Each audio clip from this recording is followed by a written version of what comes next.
This week, we are talking about hiring trends in the age of generative AI. Hire the right people in the beginning and then let them lead and get out of their way. We found that we had to really set the bar high and hold it there. Filmmakers, artists, they provide a creative lens in the model development process. It doesn't matter if you're an employee, executive, whatever, founder, you have this decision you have to make every day.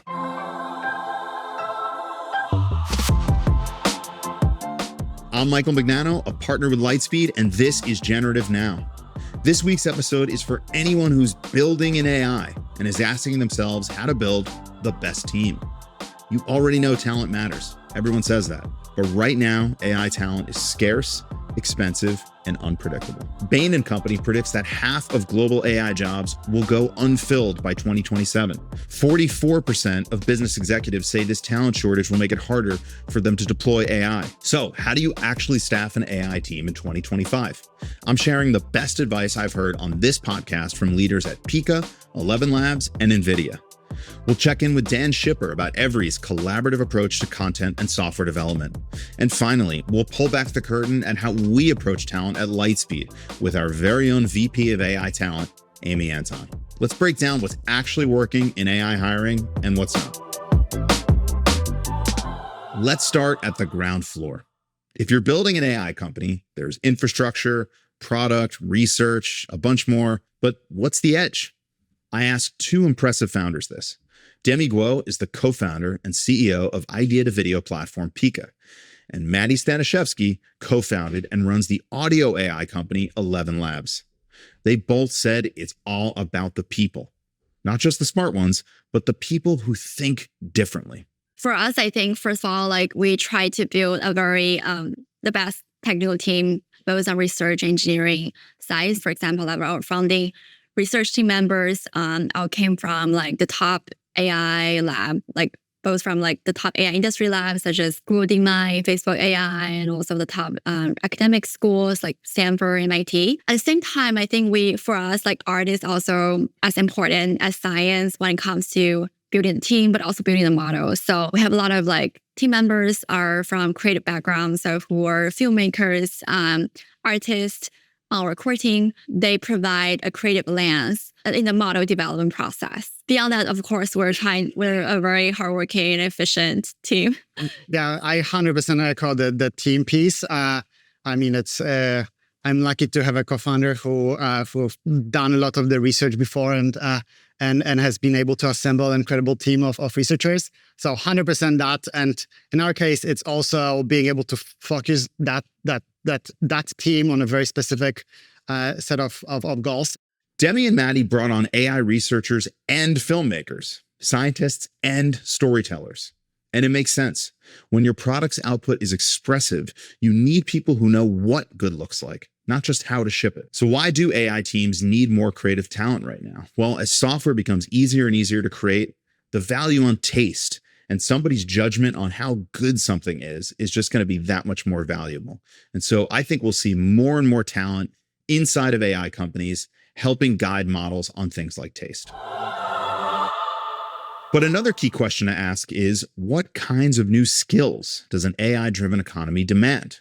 I had the pleasure of chatting about this with Dan Schipper, founder of Every, the first multimodal media company. As the name implies, Every publishes a little bit of everything. Articles, videos, podcasts, software, all with the help of AI, of course. Dan has written extensively about the death of the knowledge economy and the emergence of the allocation economy. What he means by that is, given the many hyper-intelligent AI tools at our disposal, the primary job for future managers will be allocating these resources, choosing the right mix of digital and human labor to get work done faster, better, and cheaper. But an allocation economy changes the attributes you look for in the people you hire. You'll need fewer subject matter experts and much more multi-talented generalists. At Every, people tend to be a little multimodal themselves, bringing a lot of different skills to the table. Take, for example, how one writer started co-writing with the app builder Lovable. Here's Dan. A lot of the people that work for Every have that sort of multidimensional skill set. Right. And particularly for the EIRs, they're owning the full stack. But we also have for example, we have this with this writer, Katie. When we have EIRs, right, sometimes they're good writers, sometimes they're not. And she does a lot of co-writing with them to help them like get out their ideas. But she's also like using like Lovable all the time to like build little tools for herself. Oh, wow. Or we have another writer, her name is Ria, who's doing the same thing as like building custom GPTs. And all these people are like now curious and interested, and like they sort of see how powerful it is. And once you get them going, they're like, oh my God, this is amazing. Yeah. You know? So I think we have an environment that stimulates that and values. I think in general, startups really value generalists. But this is like incredibly empowering for generalists if you kind of like allow them the space and freedom to play. So like one of the things we do every quarter is we do this thing called Think Week, where we don't publish anything new. We don't do any meetings. Every day there's a theme, but the idea of Think Week is to sort of recognize that most of the time in a startup, you're spending time being like sort of very reactionary. Yep. And you're just like constantly under fire, like trying to make sure things are not breaking and like whatever. The best creative work comes from a different sort of place where you're not reacting to your circumstances. You are like proactively kind of like playing around and like following like that thing that you just are psyched about. And Think Week is really about getting back in touch with that. So we don't do any meetings. We don't publish anything new to the extent we can. Like we're like, you know, pausing a little bit on some of the product stuff. The idea is pay attention to stuff that inspires you, pay attention to whether or not you're in that sort of reactive mode and sort of get into a play mode. And then like one of the days this time we did like a day where it was like experiment with a new tool that you've been meaning to experiment with, but you haven't. And that's how Katie started using Lovable. And I think that that's actually so fucking important for businesses right now. And we do this with consulting arm, and this is like one of the big recommendations is find space to play. Yeah. It doesn't matter if you're employee, executive, whatever, founder, you have this decision you have to make every day, which is, do I do things the way that I know how and get them done? And then I have so much work to do that like if I worked the way I know how for 20 hours a day, it still wouldn't be enough. But like I can just get it done and I can go home and whatever. Or do I spend like 2 hours like playing around with this new tool that may not work and probably won't, and then I will have to go and do it the old way I knew how anyway? Unless you're someone with like a really, you know, curious early adopter mindset, everyone is going to do the first one and they're just going to get their work done. You just need to like be given the space to realize that. We do that as a concerted regular practice at Every, and it also I think works for other types of companies too. Writers who build tools, builders who edit podcasts, everyone experiments.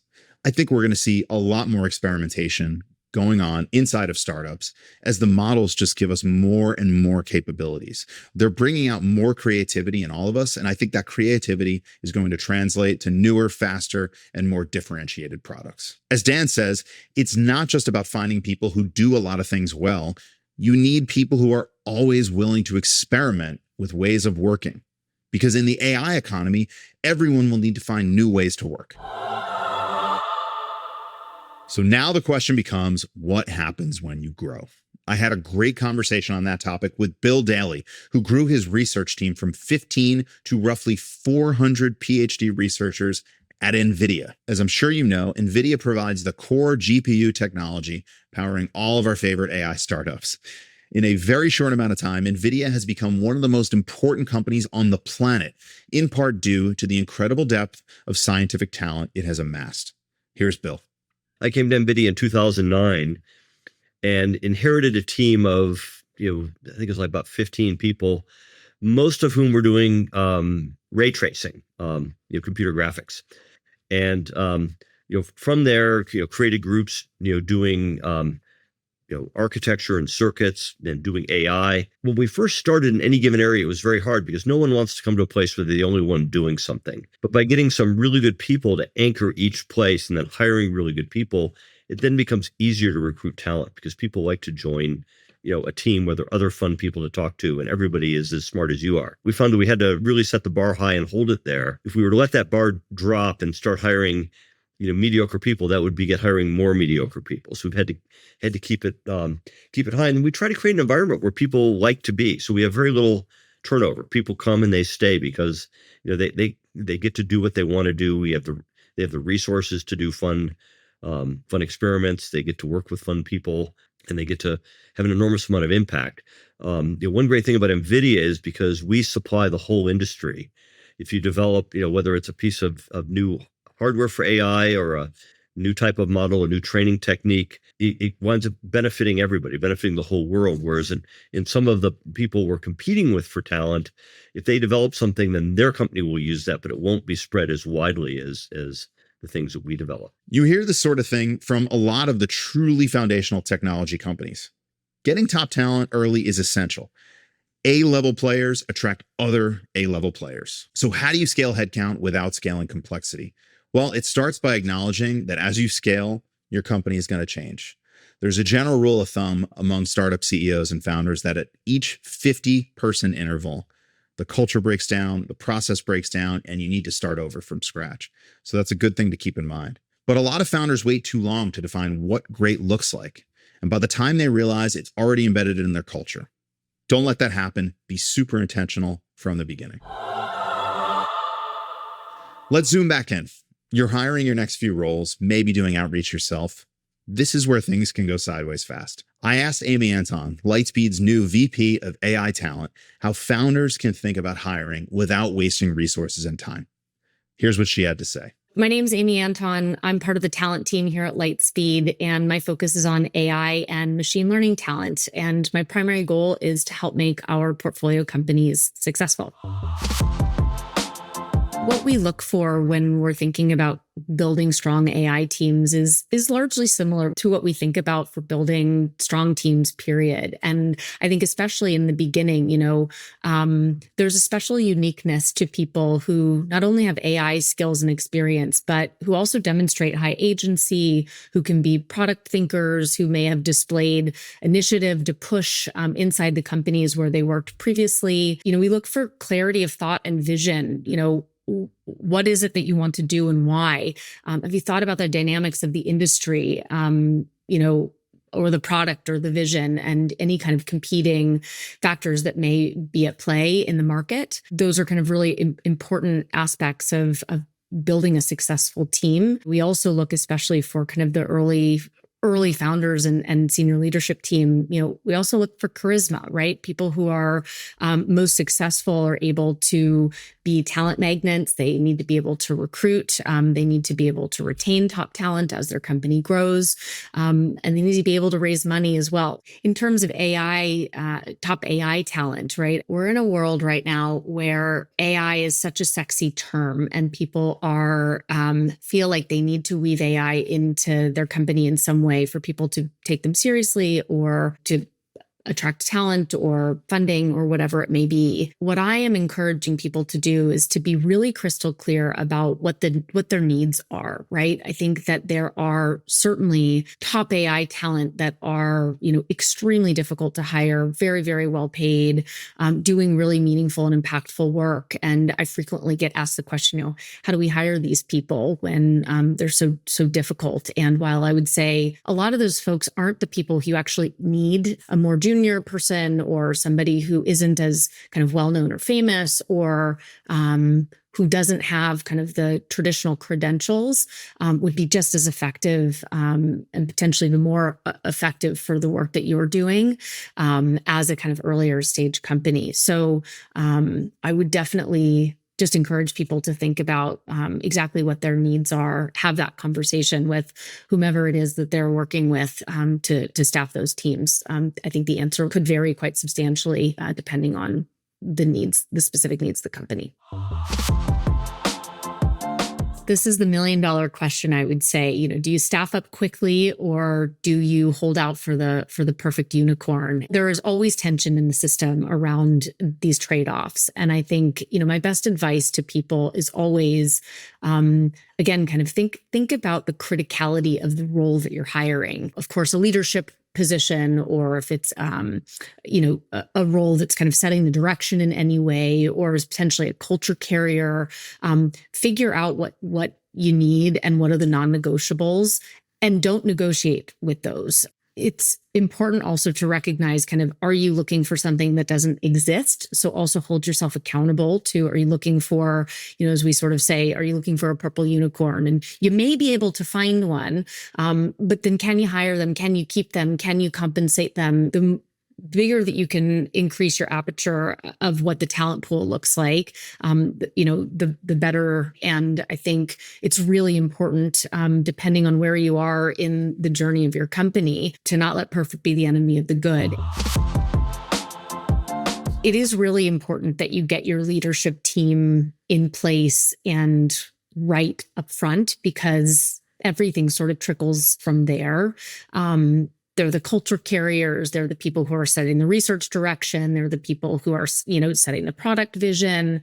They're the people putting in place all of the structures that the company will then kind of sit on top of.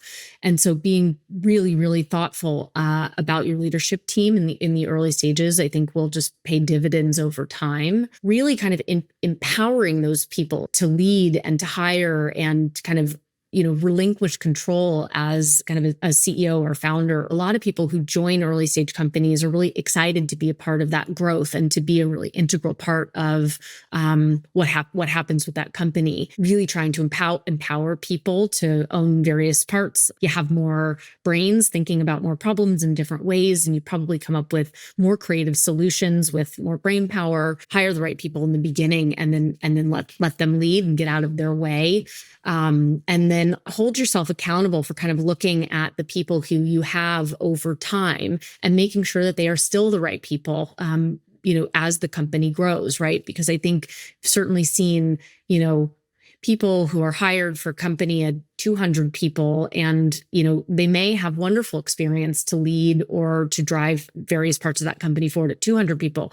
When that company gets to be 5,000 people, maybe it's, expanded globally or across different regions, with the best of intentions, I think sometimes those people are not the right people to lead the company into the next phase. Just holding yourself accountable for kind of really looking at who is still here and who should kind of continue on in the company over time, I think will help. Because if you have someone who's in the wrong role, the wrong stage of the company, that really can trickle down and have some pretty negative impacts across the organization.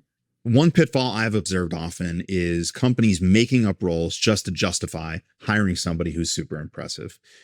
What I've seen instead that works better is being really, really specific and intentional about the roles you need to hire for, and then going and finding the exact person that matches that role, not the other way around. To wrap up, here's what the best AI teams have in common. They're not just technically great, they're intentionally built, and they're constantly evolving.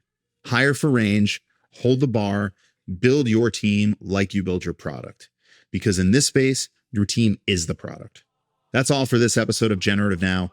Thank you so much for joining me. If you like this episode, please do us a favor and rate and review the show on Spotify and Apple Podcasts. This really does help. And if you want to learn more, follow Lightspeed at Lightspeed VP on YouTube, X, LinkedIn, and everywhere else. Generative Now is produced by Lightspeed in partnership with Pod People. I am Michael Mignano, and we will be back next week with another conversation. See you then.